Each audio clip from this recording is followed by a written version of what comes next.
Hey everybody, my name is Stephanie Walton. And I'm Shyra Lynch.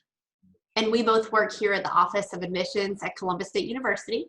And today we're going to be talking about first generation college students and how they can be successful in college. So our goals today during this presentation are first to define what a first generation college student actually is. And then second, to understand the unique hurdles that these students have to overcome.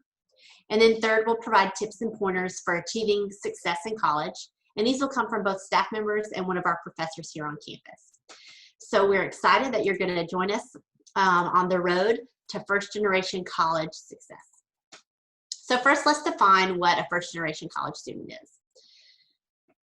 There are a lot of different definitions out there, and every school might actually define this type of student a little bit differently.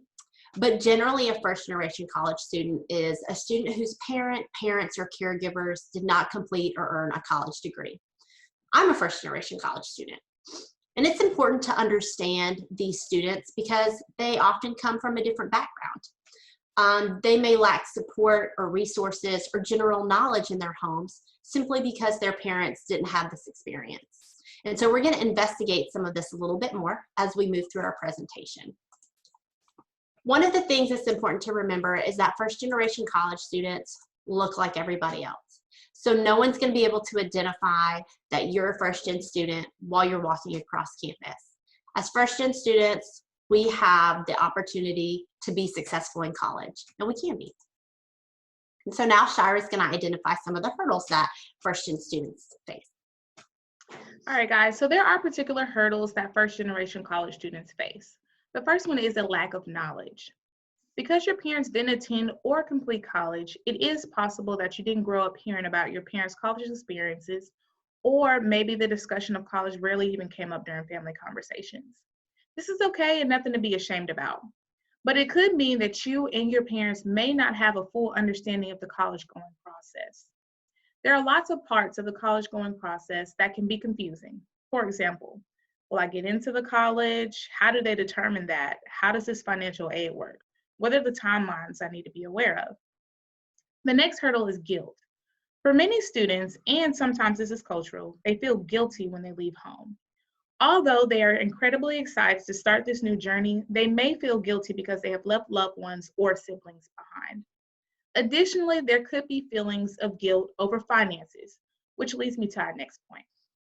Financial aid is incredibly important to complete for students who have a financial need. Completing this process in advance gives you and your family more time to process and understand the information you are receiving and making a plan to pay for college.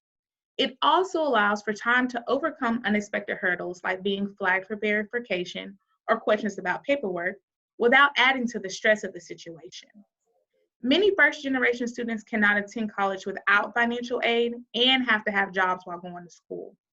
Whether they are helping to fund their own education or sending that money back home, this requires these students to have time management skills, which is great preparation for real life, but poses new challenges for those students during this transition to college.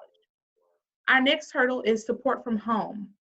Now, these ideas don't apply to everyone, but for many first-generation students, they may find they have little support from home. This can be because their parents don't understand the process.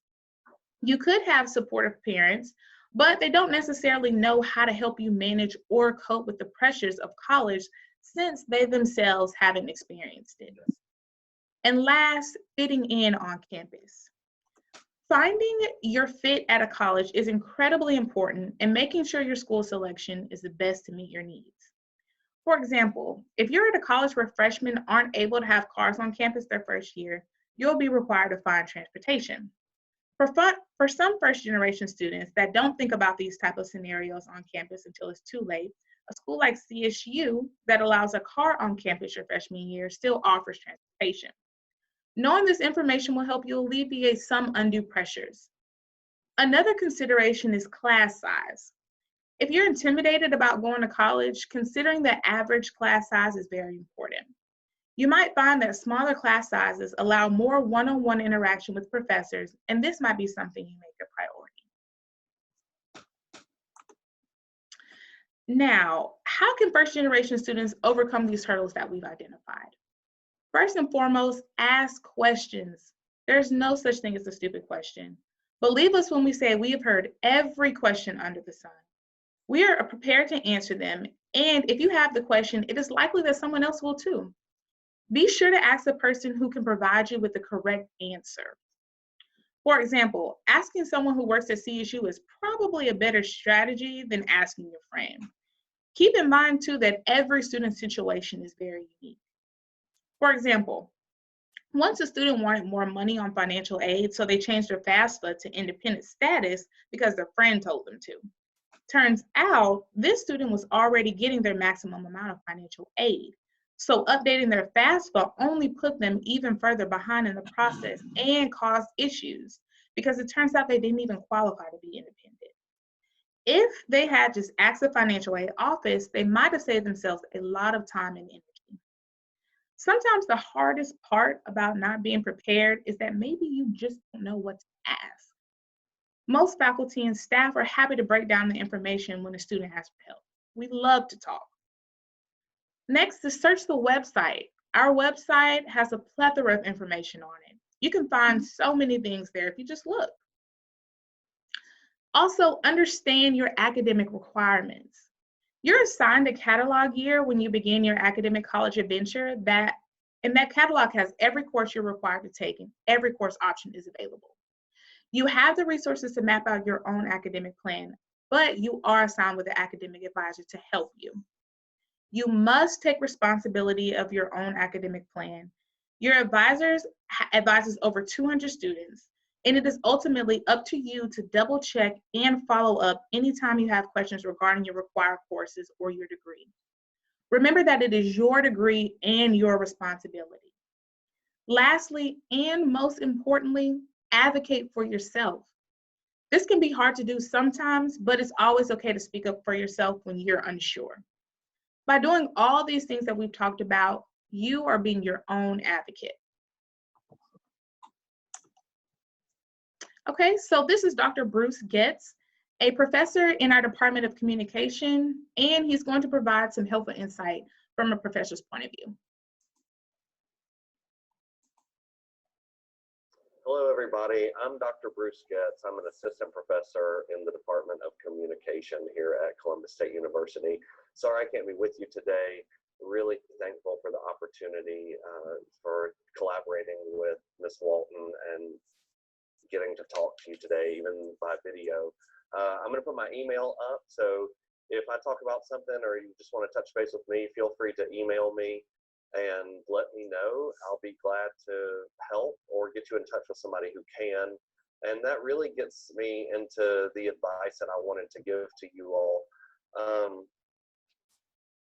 Starting with make a connection with your professor. Professors are not as intimidating as they seem. Most of us got into this job because we really care about students and we want to create connections with students. And we know that a lot of that happens outside of class. And so don't feel intimidated or uncomfortable sending your professor an email or sticking around for a few minutes after class and talking to them, even if it's not about class, just to touch base and get to know them a little bit. It'll go a long way in helping you get to know each other and feel comfortable in class. And usually when you feel comfortable in class and you're not as intimidated by the professor because you know them, you tend to do much better in class. It also has to do with those times that you need help. Maybe you were sick. Maybe something came up and you can't get an assignment in on time. Professors will be much more likely to work with you if they know you, if they know you're always in class, you talk to them, you ask questions, you participate. And then as long as you're ahead of the deadline, if you know something's going to be a problem, they're going to be much more likely to work with you if they know who you are because you've been connected with them throughout the semester. I love it personally when students introduce themselves, when they talk to me after class. It just helps me get to know them. It improves my teaching and it improves their learning. So I would encourage you to do that. Outside of that is kind of the business side of teaching, and that is really set up by the rule book. And the rule book is the syllabus that you're given. This is not like high school. I know you'll probably hear that a lot, especially as you're coming into college. This is not high school. I hate to say that again, but I'll say it again. This is not high school. The syllabus is important in college for a few reasons. One, like I said, it's the rule book. That's how the entire course is going to happen.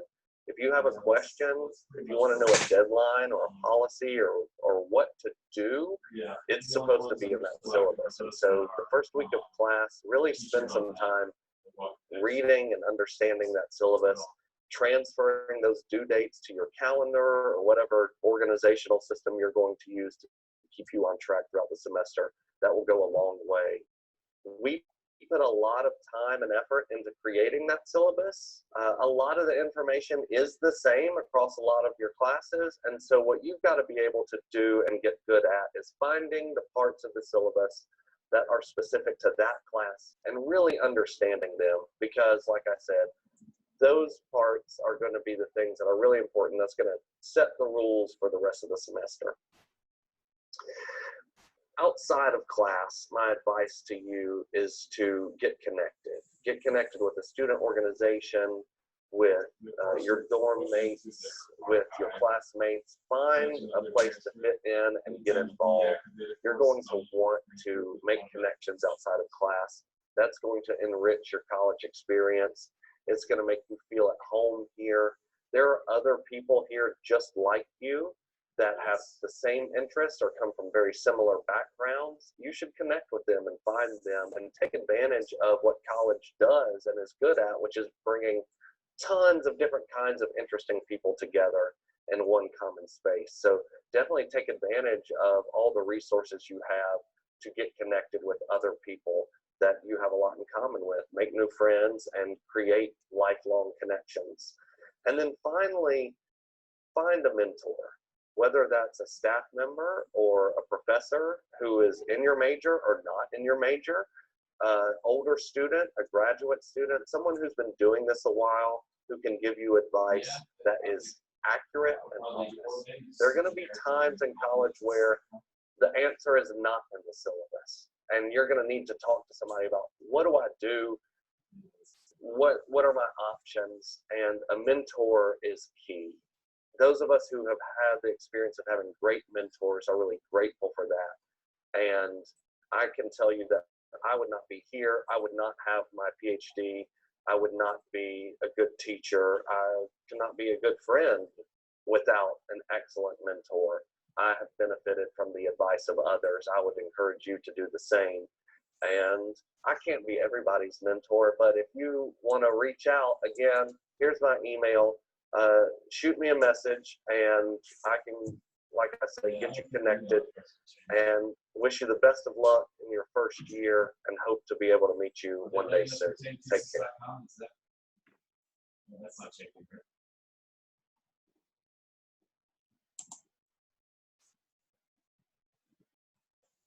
So next we'll talk about overcoming, or we'll continue talking about overcoming hurdles. So like Dr. Getz said, talk to your professor. They are humans too. And so you just want to make sure that you're utilizing their office hours. Their office hours are set aside for you to go to their office and speak with them about academics, other opportunities, or just to talk with them so that they get to know you. The next thing that he touched on was making connections across campus. I cannot emphasize enough, as a college graduate who is a first-generation college student, to join student clubs and organizations. They will make your college experience. These clubs and orgs provide a ton of opportunity for personal and professional growth and development. They build your network of people, and they help you find your niche on your college campus. Columbus State has over 120 organizations, and they range from honor societies to religious organizations to social organizations. So definitely get out there and find your people. Next is to seek out and take advantage of internships. Ask your professors. If you're not making those in-class connections with your professors, they're not going to think of you when they find out about research and internship opportunities. Ask your employers. Ask the career office on campus. Get to know about these opportunities early, your freshman and sophomore year, so that you can make a plan through the remainder of your college career that includes internships. Another way to get connected on campus is to find an on-campus job. If you're going to be required to work, what better place to work than where you live? Work on campus. There are federal work study programs and student assistantship programs across multiple departments on campus, including the Office of Admission. So the great thing about these opportunities, not only are they convenient, but when you have downtime at work, we let you study and we let you do homework. So you can get paid to do your homework and study, which is really great. Another thing to think about is after you finish your bachelor's degree, and if you're considering graduate school, there are things called graduate assistantships that I didn't know about when I went to college. And if you earn a graduate assistantship, that helps pay for your graduate school as well. We know college is expensive, so these are just some opportunities to help fund your education even further. And last, what we're going to talk about is exploring and applying for all opportunities. Do not let opportunities pass you by because you didn't inquire about them or didn't think that they were relevant. Just because they're not relevant to you today doesn't mean that they won't be relevant to you in 2 or 3 years to come. Find out about every single thing that you can. You can't make an informed decision if you don't have all of the information. By making connections on campus, you're building your network, and more opportunities will come your way if you have a robust network of friends, of colleagues, and a complete college circle. If something interests you, go to an interest meeting. If a friend of yours asks you to go to an event, take them up on it. What do you have to lose? College is the most exciting time in your life. You get to explore, identify, and uncover who you really are. So take advantage of all the opportunities that Columbus State will have to offer you, and you'll surely create the very best you. All right, thank you guys for watching our presentation today. I hope this information was very valuable for you guys. If you do have any other questions, please feel free to reach out to us via email, and we do hope to see you guys on campus this fall.